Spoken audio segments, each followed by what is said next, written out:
Digital பரிவர்த்தனைகள் அதிகரித்து வருகிற போதிலும் கிராமப்புறங்கள், சில்லறை வியாபாரிகள், போக்குவரத்து துறை மற்றும் சிறுகடைகள் போன்ற பகுதிகளில் பண பரிவர்த்தனை என்னும் முக்கிய இடத்தை பிடித்துள்ளது.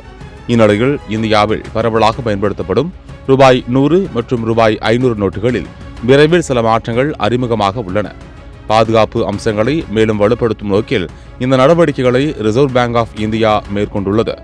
கள்ள நோட்டுகள் பரவலை தடுப்பதோடு நோட்டுகளின் நீடித்த பயன்பாட்டையும் உறுதி செய்ய புதிய பாதுகாப்பு அம்சங்கள் சேர்க்கப்படுகின்றன. இதன் மூலம் பொதுமக்கள் உண்மையான நோட்டுகளை எளிதில் அடையாளம் காண முடியும். அதிகம் பரிமாறப்படும் ரூபாய் 100 மற்றும் ரூபாய் 500 நோட்டுகளின் தரத்திலும் பாதுகாப்பிலும் மேம்பாடு செய்யப்பட்டுள்ளது. தற்போதுள்ள நோட்டுகள் ரத்து செய்யப்படுமா என்ற சந்தேகத்திற்கு அவை தொடர்ந்தும் செல்லுபடியாகும் என வங்கி வட்டாரங்கள் விளக்கம் அளித்துள்ளன. ரூபாய் 100 நோட்டின் அடிப்படை வடிவமைப்பில் மாற்றம் எதுவும் செய்யப்படவில்லை. ஆனால் அச்சுத்தெளிவு, மைத்தரம் மற்றும் காகிதத்தின் வலிமை உயர்த்தப்பட்டுள்ளது. அடிக்கடி மடித்து பயன்படுத்தினாலும் சேதமடையாத வகையில் தயாரிக்கப்படுகிறது. வாட்டர் மார்க் மற்றும் பாதுகாப்பை தாண்டும் தெளிவாக காணப்படும் வகையில் மேம்படுத்தப்பட்டுள்ளது. அதேபோல் ரூபாய் 500 நோட்டிலும் பாதுகாப்பு அம்சங்கள் பலப்படுத்தப்பட்டுள்ளன.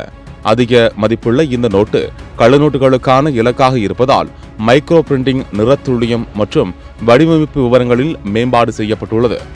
இருப்பினும் அதன் அடிப்படை வடிவமைப்பு மாறவில்லை. பழைய மற்றும் புதிய நோட்டுகள் இரண்டும் ஏடிஎம் மற்றும் வங்கிகளில் வழக்கம் போல் ஏற்றுக்கொள்ளப்படும் என அதிகாரிகள் உறுதிப்படுத்தியுள்ளனர்.